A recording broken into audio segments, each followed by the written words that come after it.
I don't know. We'll figure this out and play with it in some way. We're just like experimenting and making mistakes. And we are live. It is 6 o'clock in the morning on the East Coast of the United States. I don't know what it is in Costa Rica or in Colombia, but I do know that Dr. Nelson and I think we're in the same time zones.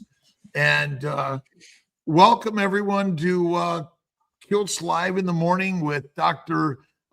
Nelson, Alia, and today it's Sarah in the Buff Wellness. I was going to say in the Buff Wilderness. He's actually in Costa Rica, not Puerto Rico. And ultimately, we're all together sharing some thoughts and ideas of health and wellness. And before we introduce Sarah, Dr. Nelson, do you have anything to lead us into for this beautiful day in paradise? Well, first of all, let us know where you're watching from. Put it in the chat. And just wanted to go over quickly our next events in April. Cholesterol code film screening on April 6th in St. Petersburg. Go to kiltzmeetup.com, and if you're near St. Petersburg, buy a ticket. We'll also be doing April 22nd, the same thing, but in Orlando. And then April 11th, Dr. Kiltz and I will be in Long Island.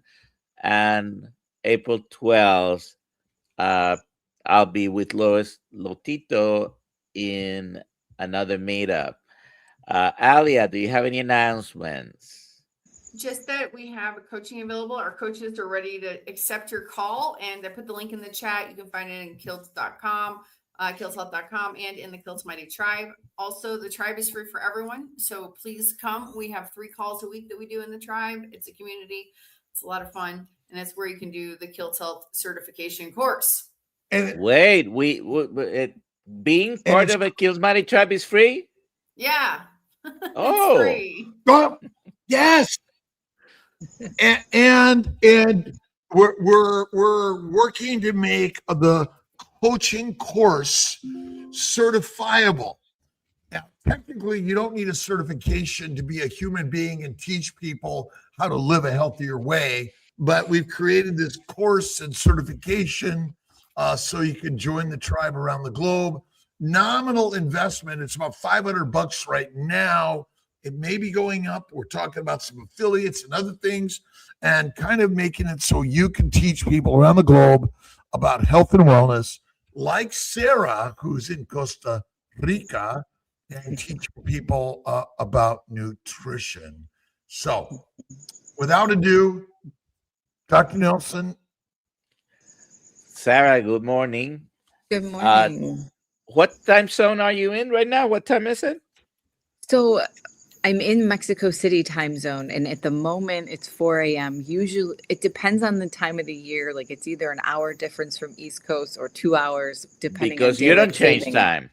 We don't change time. Okay. Yeah. We do change time. We warp time. I know. Same thing happens in Puerto Rico. We don't change time in Puerto Rico. Anyways, why don't you go ahead and introduce yourself? Tell us about your story, your journey, and you're carnivore, right? Yeah. Yes. Tell us why. Okay. Awesome. Well, thank you so much for having me. I was saying a huge fan of Dr. Kiltz. I've followed him for a very long time. And my journey started a while ago. I mean, ever since college, I think it was, lose the freshman 15, but even my whole life was always, just, you got to eat less and eat light and eat salads and all of those types of things. And it was just, I think it served me for a while, but then things didn't feel great. And then you overcompensate and need to lose weight after you drink and eat college food all the time and do things that aren't good for your body. And, I had joined Weight Watchers after college and I had lost some weight, but things got worse. I had high blood pressure. I ended up in the ER. I had ovarian cysts rupture. I had it was this pain. I didn't understand. I had horrible cystic acne when I came off of the birth control pill. I had melasma. I had a lot of things going on. My hair started falling out. So I'm like, what is going on? I don't understand. And the doctor said everything was normal. And I'm like, well, that doesn't make me feel any better. What do doctors know? My lab work was normal. But it obviously there was maybe not optimal.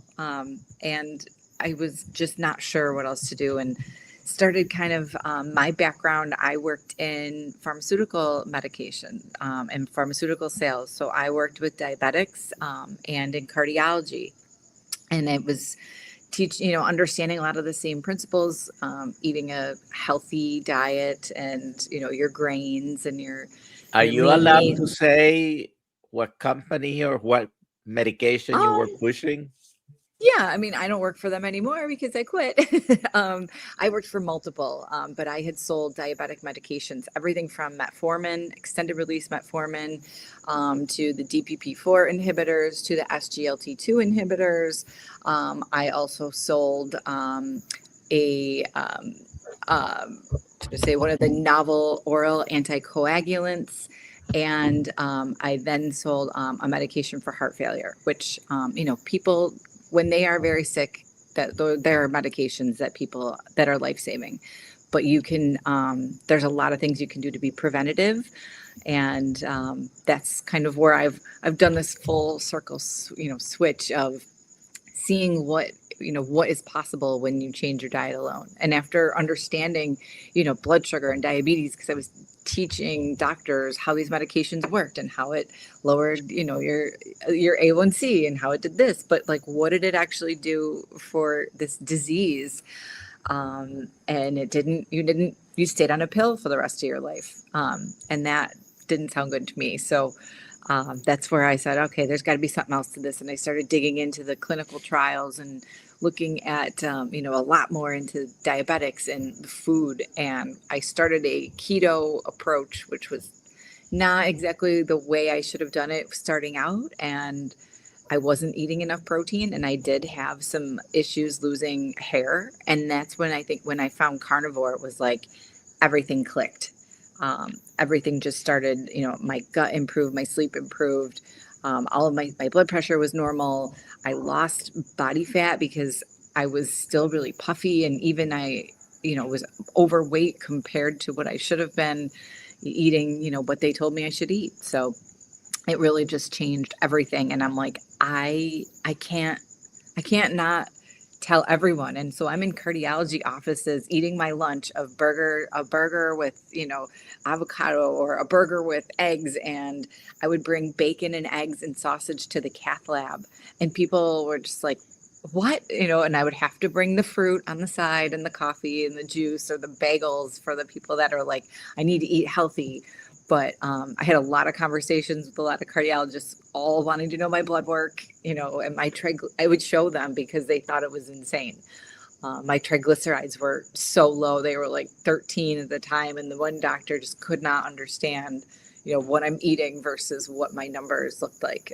So it was really very, very interesting. And after that, I'm like, I need to do this full time. So I went back to school on the side, and eventually we said, let's get out of the cold of Buffalo and move to Costa Rica. So started doing this full time and living as they say here, pura vida, which is just pure life. So you only get to live once, so you might as well love where you live and love what you do.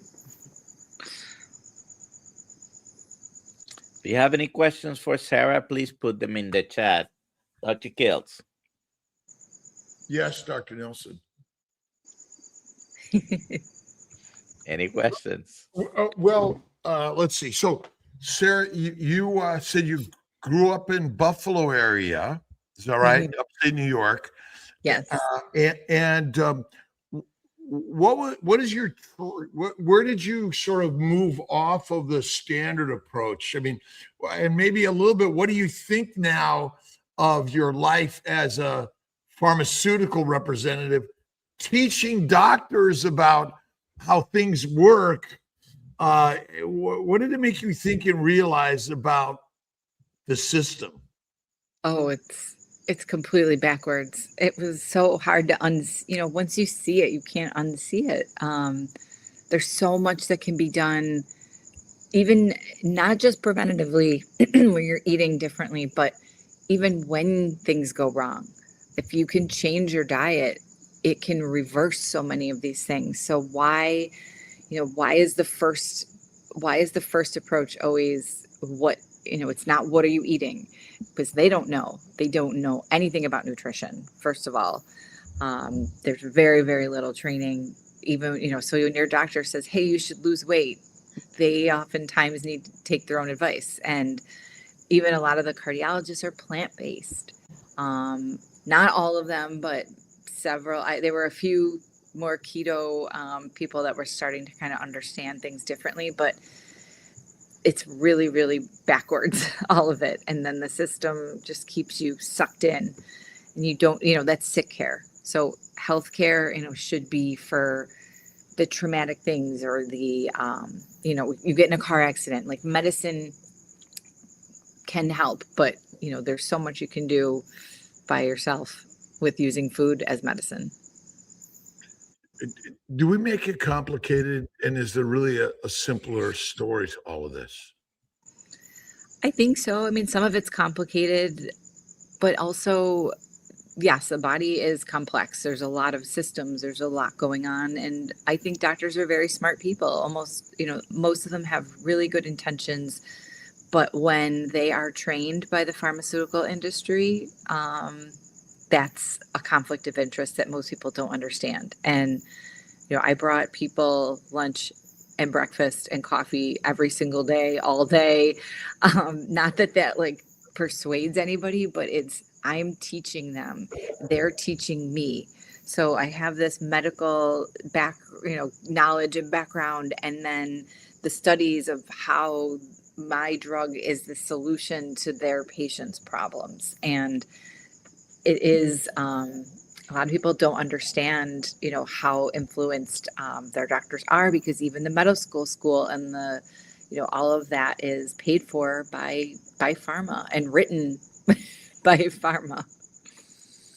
So we're all masterfully manipulated by the masters of the message. And the simplicity is, if we primarily eat animals, fat, little to no plants, Papa says sugar or carbs, while the rest of the world does the polar opposite. Are you finding this true even in Costa Rica and around the places you visited in this world, that we're still all living a backwards way of living because we've been given a formula that's essentially causing disease? I think so, because I think it's understood in more general health, like, that sugar is bad, right? But they associate sugar with ice cream and candy and things like cookies, but it's in bread and it becomes sugar in your body. And that's the part I think that everybody's missing is, and even, these fruits that are not natural. So even here in Costa Rica, a banana used to be, would have one, I don't want to say bloom, but like would have one tree has bananas one time, and they would be full of seeds with very little sugar. And now they're just these sugar bombs that would never have existed in nature. And they will plant, miles and miles and miles and miles of banana trees. So it's really not even natural here. And you can tolerate more fruit when you live very close to the equator and more sugar. But I can tell you, when I was just in Argentina with so much meat everywhere and steak and 5-10 steaks on every menu, nobody was fat. Like, I did not see one person that was overweight, because they walked everywhere and they pretty much ate meat. So I think there's some places that do get it, but very few out there. What happens on a plantation? I don't know all the specifics, but there are, they're bagging, and there's miles and miles of banana trees that then they have like bag the fruit so that the animals don't get it. And, they're using other methods, and I'm sure there's spraying things on your food that is not natural, and yeah, there's more going on. But how did they do it? They developed this food. They also made these hybrids to resist things, and yeah, have more sugar and less fiber and taste better and all of that. So let's see, what do we got? Sarah, are you related to Carl Franklin, who was one of the founding members of the? Nope. No relation. No relation. Got it. Black test was by my cardiologist was so good. He asked me what I ate. No one on my cancer. No one on my cancer journey has ever asked me before. Wow. Yeah, they never ask you what you eat. They just say, "Oh, what?" They look at some numbers and. Well, I ask people what they eat, and they usually say clean, organic, and healthy. Healthy, right? What does that mean? Yeah. Is that really a true statement anyway? Right, and that's why when I work with people, it's not like, "Oh, what do you eat?" "Oh, I eat healthy," because that's what your doctor's going to say. It's very generic. I have people fill out like a food journal, like everything you put in your mouth for 3 days. This is what I need to see, or like your most common meals, like what are you eating? Because if it's not full of protein, you're not eating correctly. I'm very interested in disease reversal. Okay. And you mentioned things, for example, you had hypertension, ended up in the emergency room, I think you said, right? Mm-hmm. Are you taking any medication for hypertension right now? No medications. So you have reversed your hypertension, but when you tell your story to anyone with hypertension, mm-hmm. what is the pushback? What is the response that you get? Because I also get, most people don't believe it. How does that work? Even physicians. Oh, I know. It is difficult. There are some physicians that have seen people like lose a lot of weight or something, and they're like, yeah, they've come off medications. So I think there's some out there that are maybe seeing the movement, the grassroots movement that like we're making and we're sharing out there. But like I can say I have a family member who I have multiple that have hypertension right now, and they just like, well, I need the pill. And I'm like, do you know that's related to, it's not salt. First of all, you don't need the DASH diet, which is what, the cardiologists a lot of times are pushing, like the salt. And it's like, no, it's not the salt. It is insulin. It is so much insulin resistance that if you could lower that your body starts getting the signals again of actually, how to use glucose. And there's not, this so much from overproducing it for years that everything is, all the fat's locked down, and you have all of this dangerous organ visceral fat that you can actually change it. So it is tough to convince people that it's the food. Was there any particular study, trial, anything while you were a rep that made you change your mind, or was it your personal experience with what you went through that you said, wait a second? Yeah, there were a couple. One of them was actually like around ketones and the heart, and showing reversal of cardiac remodeling when there were ketones present. So somebody who had heart failure, which is that heart has changed shape, right? Like you now have issues with the size of your heart, the pumping of the heart. And when I saw that, about ketones, that people, when they had ketones, actually saw these cardiac changes, which medications were not doing. There is one that shows some markers.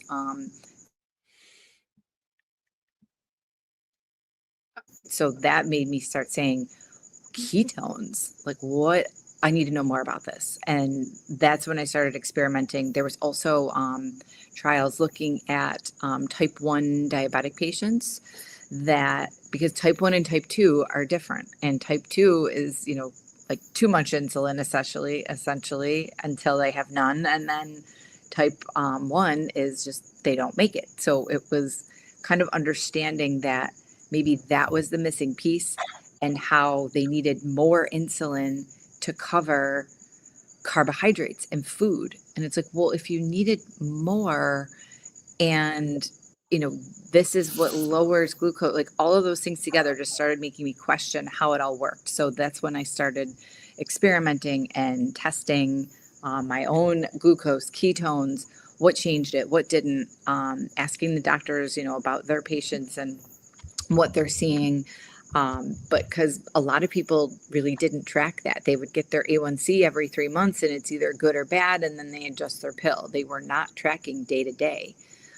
So to have all that knowledge, I think really changed a lot too. Does Rick, Dr. Nelson, if Rick does continuous glucose monitoring? All the time. Not. It's so do we, Sarah, do we need to track all these things to be healthy? I don't think you need to. It depends on the person. If you're really stuck, maybe. If you're not, you can just eat meat and a lot of things get better. But there's other pieces that, like, do the big things first. If that completely overwhelms you, like, I'm the data person, so I really I have some clients that, yes, we track when they have a lot going on. They're checking their morning glucose and ketones for me, and we're looking at what they're eating and how everything's responding, because your blood sugar could be normal for years, right? Until you now have issues. So it is, if you're not able to make ketones, then you probably have too much insulin. And that's kind of why I do a lot with fat loss for clients that are really stuck. Is it better to be skinny or fat in a famine? It would be better to have body fat. Yes. So is getting fat pathologic or biologic? Oh, I think it's a response to what we're doing. It's something, that we needed. We were always made to get fat. There was never a need to be skinny in nature. So is fat on your body bad? Or is it I would say, so depending on the type of fat, I would say subcutaneous fat is very good, but visceral fat is bad. But the foods that we would eat. Tell me, how is visceral fat that your body makes bad? I think because it has a lot of inflammatory responses, and it's suffocating your organs. And if we were never eating these foods to make that much visceral fat, I don't think it would have been there. Where are the scientific papers on that? Where are the scientific papers? I think there's a lot of maybe more anecdotal evidence looking at MRIs. But so when we look at fat and we see fat, we claim it's bad because aren't we judgmental against fat? I think so. I'm not saying that we don't need to be models. I'm throwing a little bit of a curveball here. Yeah, no, I understand. What does your body make? What does your body make that's pathologic?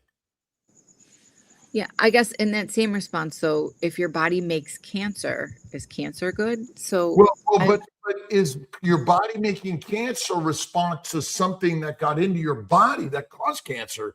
But fat can never be pathologic because it's biologic. But if you're eating a diet that makes you fat to try to protect you, but you get sick and die, we blame the fat. What we forgot to blame was the food you ate that caused the inflammation, and not actually the visceral fat.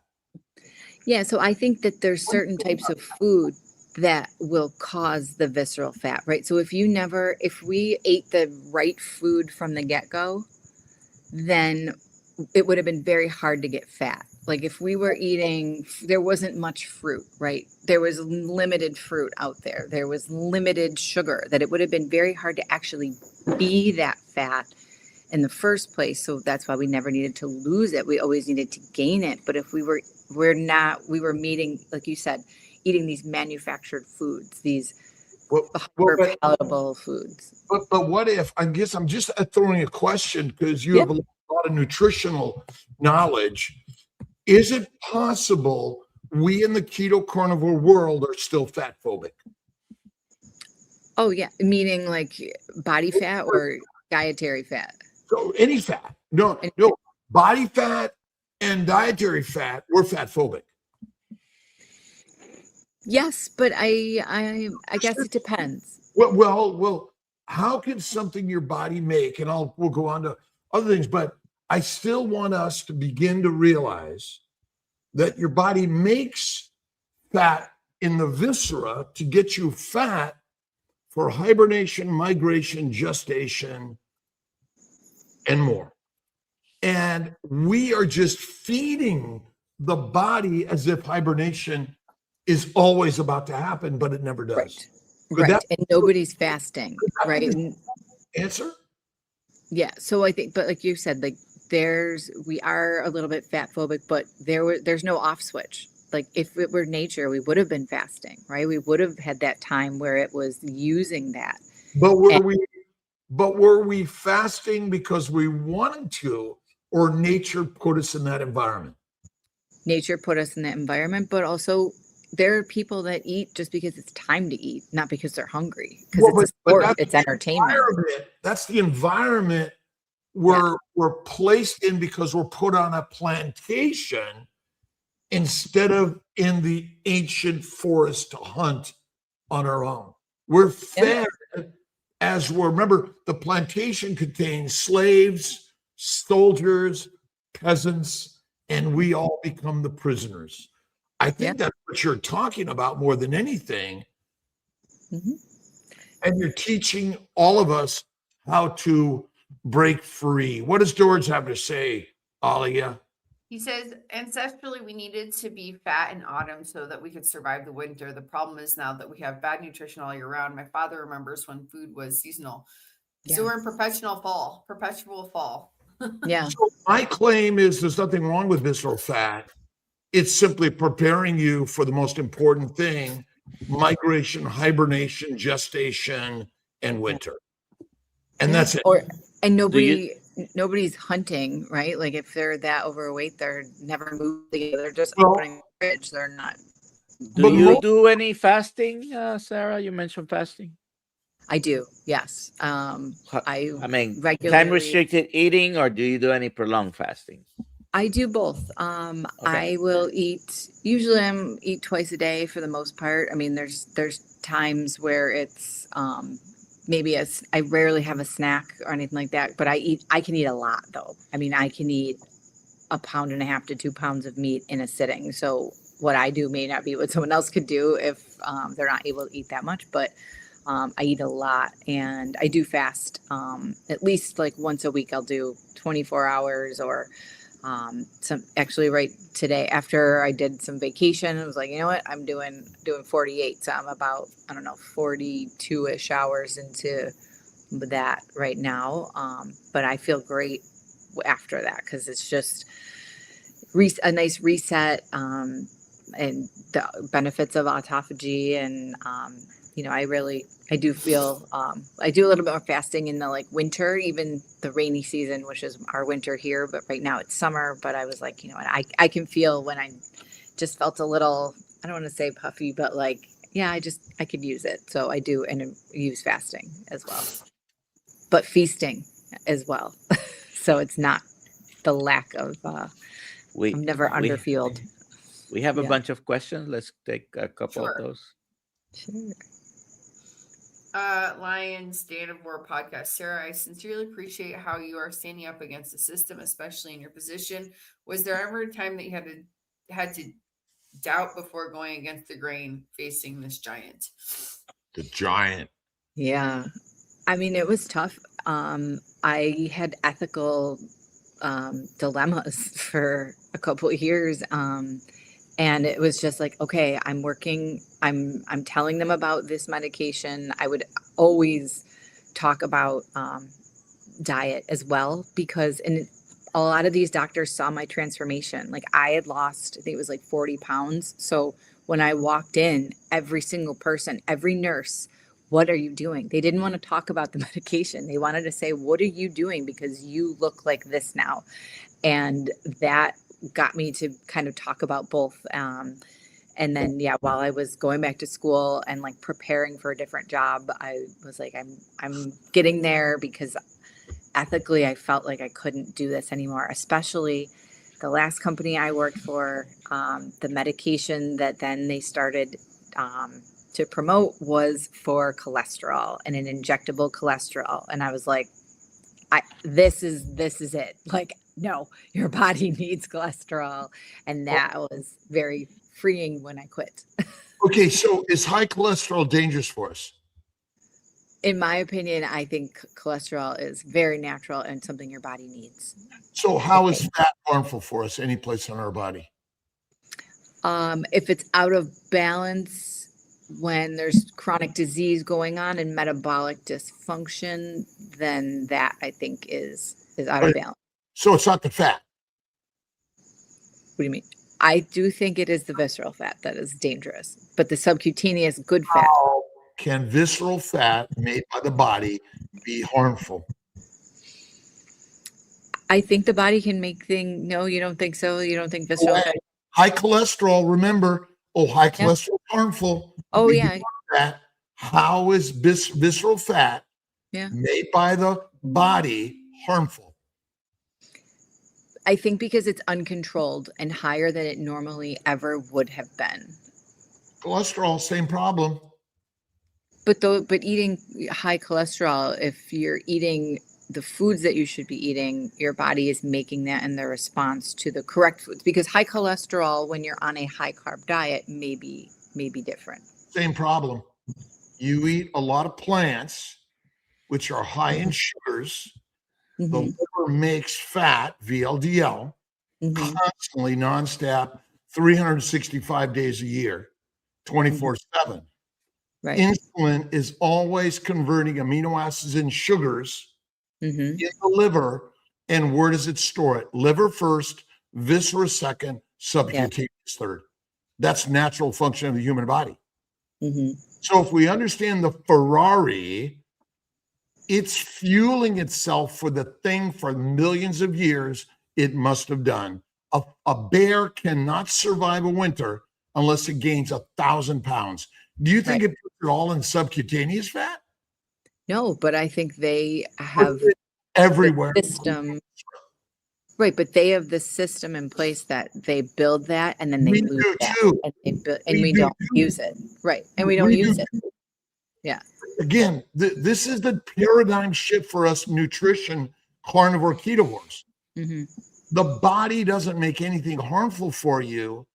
The foods you eat with the poisons of plants and the microbes of the gut are killing us, not the fat on the body. If you're 500 pounds, you can live about a year or more without ever eating. Yeah. No disease.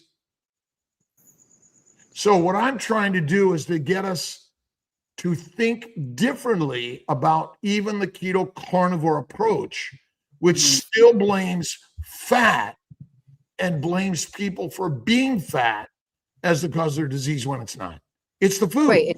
It's the food that is causing this response. That's all. Is not correct. Yeah, I agree. No. It is the food. Visceral fat. I operate on people and look in their belly all day long. Yeah. Everyone has visceral fat. If you don't, you're dead. Yeah. I mean, you're going to have some, but you can get rid of that. It should be that ebb and flow that you're going to need to get into it. Because there are plenty of fat people that are healthy when they simply go carnivore for a short amount of time, right? Yeah, when you change your food. Yeah. But even that, like, I agree, like you said, they change their food, but the people that can make more fat cells, right? Because they know that there's the thinner people that they, can have these metabolic issues even when they don't necessarily look fat because their fat threshold has been hit, right? Like some of these different populations. So some people can make more fat cells where other people are kind of get capped off and then have more dysfunction. But that's our fat phobic science. That's our fat phobic science.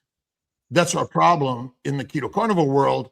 The high protein, low fat diet that many people espouse to get skinny is deadly for an animal that doesn't have constant feeding of food.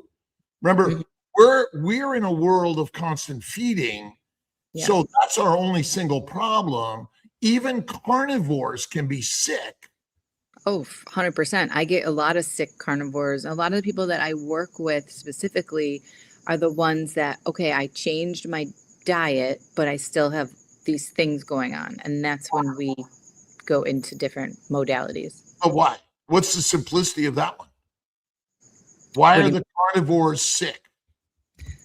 Because they may be eating in a way that they're trying to do too much. Also, they're doing, like you said, maybe it's too low fat, or maybe it's all the fat and not enough protein. Like they need to just eat a little bit more intuitively. Or how would it be if they were to eat this animal? What's the ratio? You know, when you're trying to manipulate things into the extremes is where I think there's a lot of problems. And so what are your typical clients that you're talking to from around the globe? Is that right? Mm-hmm. What are their problems? So most often, my typical clients are postmenopausal women. They're usually feeling like they can't, they're not able to feel good anymore. They're tired, they're exhausted. They still feel puffy and maybe inflamed. A lot of times they do want to lose the weight because they're having other health and they're worried about their longevity. And sleep is a big issue. A lot of people cannot sleep, and that's a lot of times very tied to blood sugar and different things. So it's trying to just help them, you know, understand that there's more we can do, or it's the extremes. Almost always it's either too much fasting or too much, you know, they've only eaten forever and never given their body that chance to have that wonderful reset as well. So those would probably be the most common clients. But I have men too that are like, yeah, I started this, I feel good, but you know, my gut, or I still have digestive issues, or I still have this going on. Is cannabis good for us? I don't think so. I think it's a plant with a lot of heavy metals and toxic side effects. Is it recommended by the modern world that controls the message now? Yeah, I think that the pharmaceutical industry does not want that, but the other side of, you know, they don't want it because it does maybe steal some, you know, maybe sleep effects or other things that they could sell you stuff for. But now this side is a new market and more money. Yeah, for sure. Which they essentially control too. So, yeah. You know, just another windfall depending on where it's at, right? It's follow the money. It's all the money message masters. I call them friends of Jeffrey, who spent the time on Jeffrey Island. 100%. Yeah. I think carnivore opens you up to basically the conspiracies of everything, right? You start like, they lied to me about nutrition. They lied to me about like the very thing I need to eat every single day. What else have they lied about? And it just opens up a can of worms. Well, the simplicity of carnivore: eat fatty meat, Eat meat, just enjoy the day, have faith in God, and be spiritual. It's within all of us. We're the gods. Yeah. We're lions, not sheep. And if you simply eat like Rick, who was trying to kill himself as a carnivore, and the damn guy didn't die at 14. Wow. Who is Rick? I don't know the story. Who's Rick? He's been eating following a carnivore diet since 1983. Oh, and he's incredibly intelligent. Awesome. And very tall. Rick is like the most intelligent guy in the universe. That's awesome. Like, he puts us all to shame, but he's the most humble, amazing human being we'll ever know. He lives on a plantation with iguanas. Nice. In Miami. Very nice.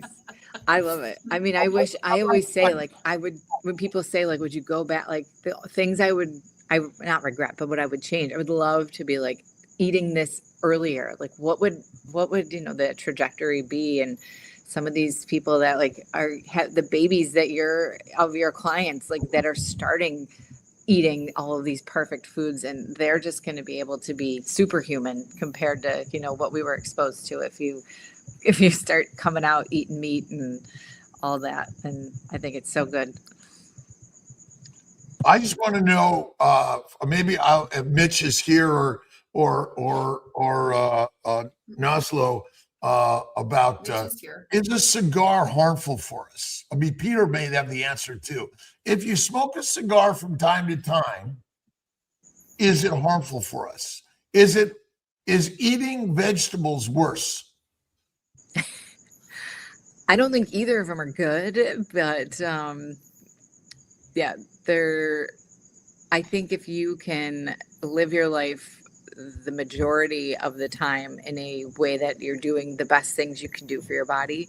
I know my husband will have a cigar once in a while from time to time. Obviously, I'm not going to stop him.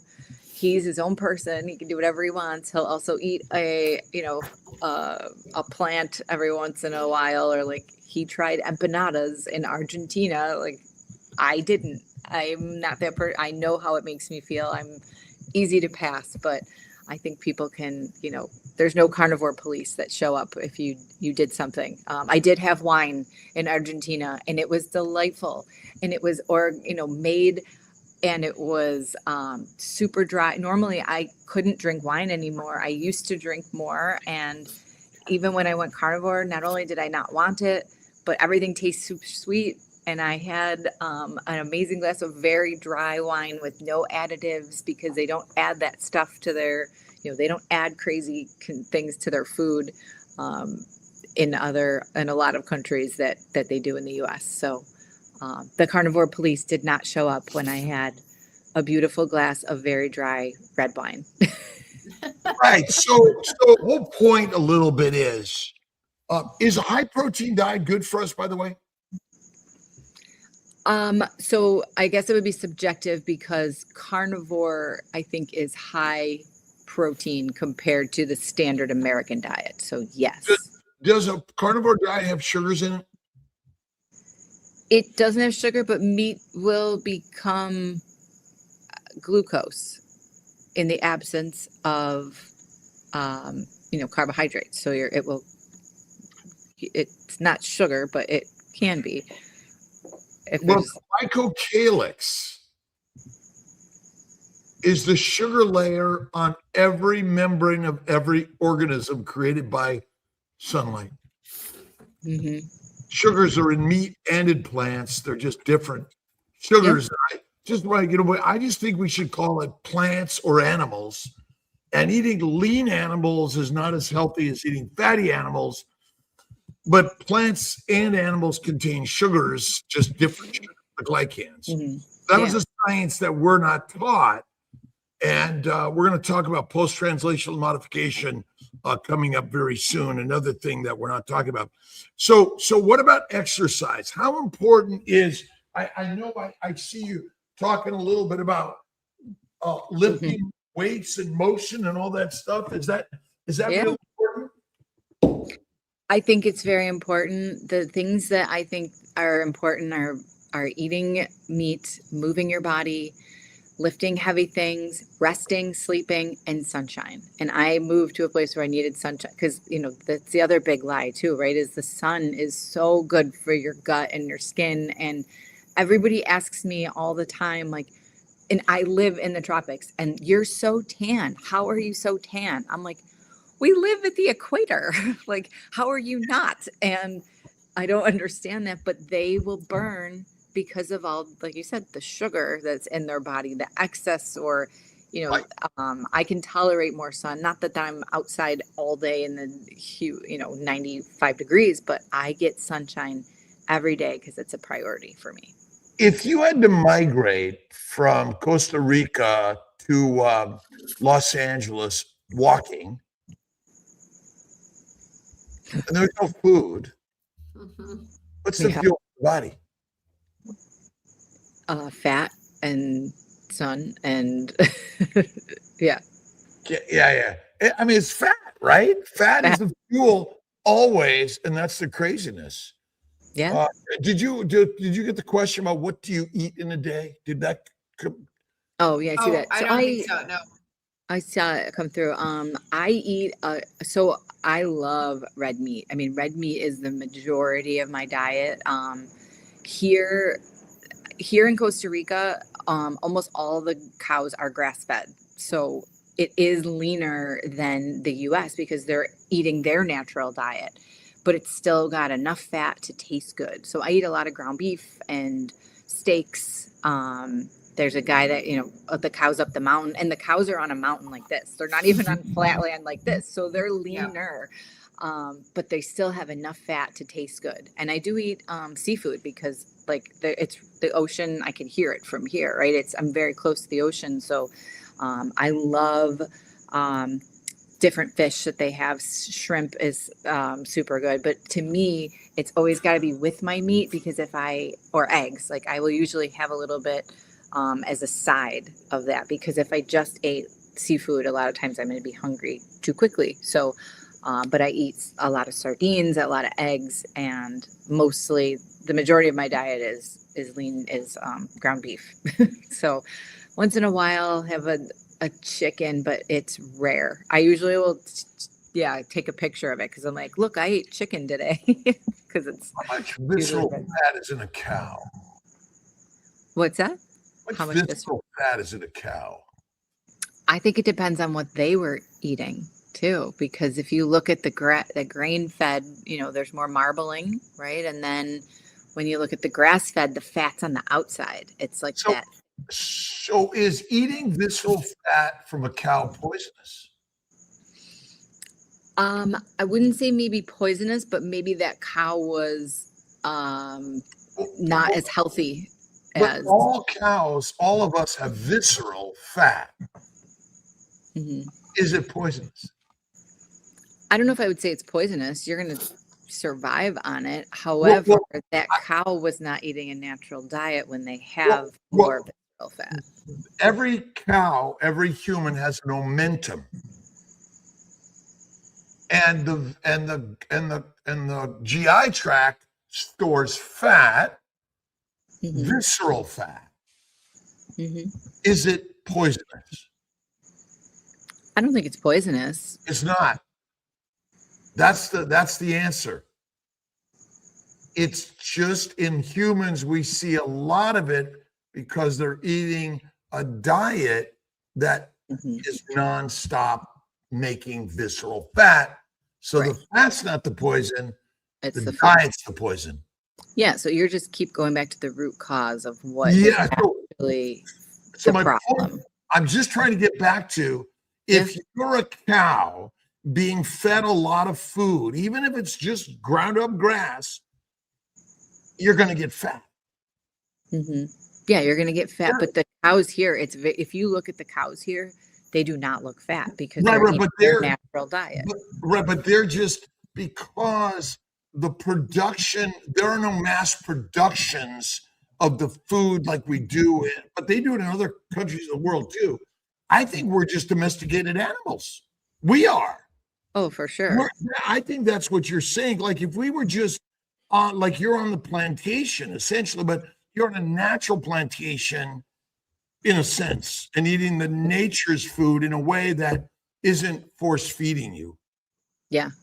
Yeah, I always joke that I unplugged from the matrix or, I broke out or whatever it is because blue light, like I'm not inside. I could tell you, I used to be indoors maybe 2 hours a week when I took Spanish class. Well, she just moved and now her class is outside. So the only time I am inside is at nighttime. And it is very rare. So I've unplugged and made a totally different life because of that. And I feel better than I ever have. And I'm older than I've ever been. Right. So I think that you can make changes and do things differently. Can everyone take control of their lives and fight the paradigm and break away from the matrix? Absolutely, because you are not a tree. You can move. If you don't like your environment, you can get up and walk away and change it. And it may not be easy and it might be scary and it's not comfortable. But this is what I tell people every day, because if you're not happy living your life, then why are you doing it? Like, you Change don't it. have to change it. You don't have to be stuck. And you did so by thousands of miles. Yes. Yes. Yeah. But can everyone change the paradigm by changing their mindset? Ricky Lee, carnivore, thank you for the $5 investment in Kiltz Health, the tribal way. And we're going to build our funding to bring this around the globe. But back to Sarah, who now I'm in Skinny Atlas. I don't know if you've ever been to Skinny Atlas. Yeah. I'm in Sarasota right now. We might see the sunrise coming up pretty soon. But ultimately, we don't have to go anywhere. It's a mind melt, essentially, right? Yeah. If you want to, no matter where you want to live, if your family's there, but if you hate your job and you hate, that's what you need to change. It's your mindset. It's your, how your body reacts, because your nervous system, if your mind is unhappy, your body can be unhappy. And how many people have effects on your body too? So, and have you had any hardships in life? Absolutely. Are they bad for us or actually kind of good for us? So unfortunately, they're good for us because they teach you how to adapt, how to solve problems. Is it fortunate or unfortunate? I know it is fortunate because we need as humans, we need problems to solve. Or isn't there's like, my husband talks about this and I'll probably mess it up, but there's like a rat study of like the utopia of rats and how when they have no problems, they started like dying off because they didn't it gave them everything they needed, and they started getting weaker and sicker. And that's what, is happening. So is God's spirituality important in your life? It is. It's changed for sure. I mean, I think I just have a belief in in being good and doing more. And while I don't necessarily always worship in a place, I think that I just reflect that there's higher power as well. But you are in control of how you approach your life too. Alia, maybe what's the best way to see the highest power in the universe? Look in the mirror. I love it. Nice. Look in the mirror. We're Like it. Tag done. God is us. Isn't that like the stupidest, simplest answer of the universe? I like that. We're like, oh, come on. God's got to be out there, right? And you're gonna search your entire life for it. And then you look in the mirror one day and you go like, oh shit. Yeah, you're in control. If you can believe whatever you want to believe, but if you are not doing what you need to do every day, or, you can manifest. There's a lot of, I'm going to say alternate ideas in Costa Rica that people have a lot of different, modalities of things they do, like manifesting, and there's sound healing and all of these things, which are great. But if you can sit there and manifest all day, but if you don't go out and do what you got to do, nothing's going to happen. So can a vegan be healthy? Yep. Yep. I think they can be healthy. Will they be optimal? No, but they can be healthy. Well, it's mindset, master set. I don't care if you're a vegan, vegetarian, Mediterranean, pescatarian, or carnivorian. Mind, faith first.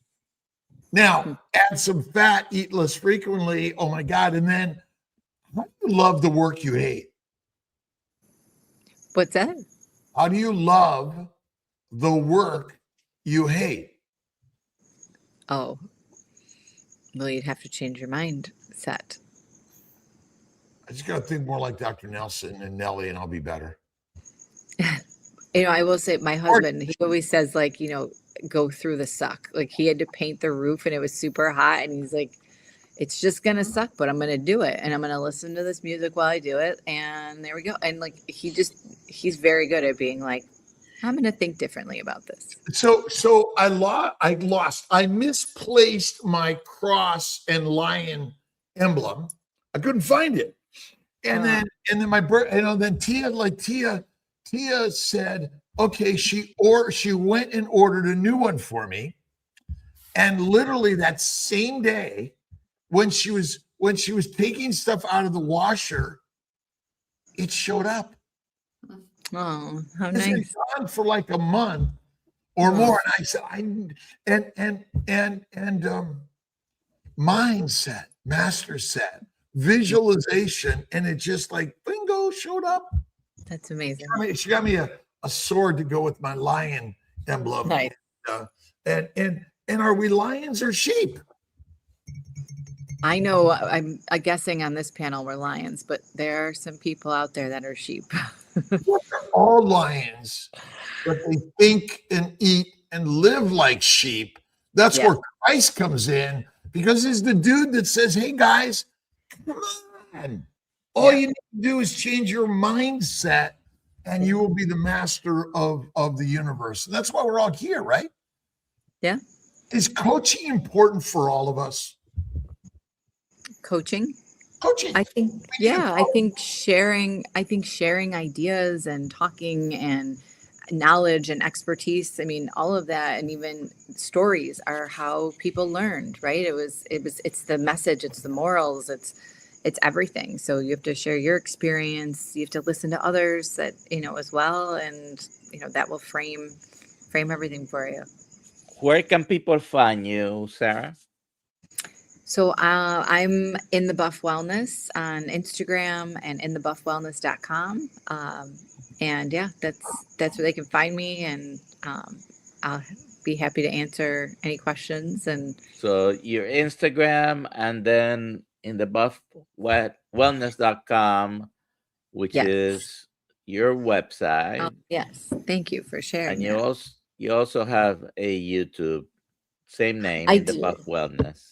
Yes, I need to be better on YouTube, because I feel like longer conversations are more important and help people a little bit more. So that's one of my things that I need to do more of, and I'm going to, and that's why I'm saying it live, so that people can hold me to it, because I do enjoy it. It's different sometimes. It's great to talk to people like this, but when you're solo, sometimes it's different. But yeah, hit it, Alia. Just hit it. On it. Okay, here's a good one. Michael Fregler. How is fat bad if you're too fat and can't chase the animals? It wouldn't be too good, would it? Is that it? It would be hard, yeah. But here's the simple answer. What's the fuel for every cell of your body? Fat. So guess what you don't need to do? What you don't need to do? Yeah, I know. I'm not eating right now. So in fact, is an obese person in bad shape or possibly the best shape because they don't need to do what you need to do because they're already what they're supposed to be? Again, you know how many animals absolutely hibernate for 6 months, a year, or migrate thousands of miles and don't eat for weeks or months? Yeah. We've got the science wrong. Obesity is simple. What are the odds that some bomb is coming our way and is going to disturb our food delivery system? Yeah. And I ask anyone, go hunt and gather. Even in Costa Rica, go try to kill someone else's cows. Yeah. You'll be dead. Yep. And Absolutely. guess what the best state to be in a famine, war, pestilence, or hibernation is obese. Oh, yeah. Nothing pathologic about it. You don't actually need to eat. Yeah. All right. How much time, Alia? We got like a few seconds, but I want to say congratulations, Odyssey Burns. Email me, alia@drkiltz.com, and we will get you a baseball, the hat that Dr. Kiltz is wearing right now on his head. And Sarah, you're the best. Thank you for being here. Thank you. Thank you so much. I ask crazy words and things and thoughts and push us a little bit, but we got to change the world. Yes.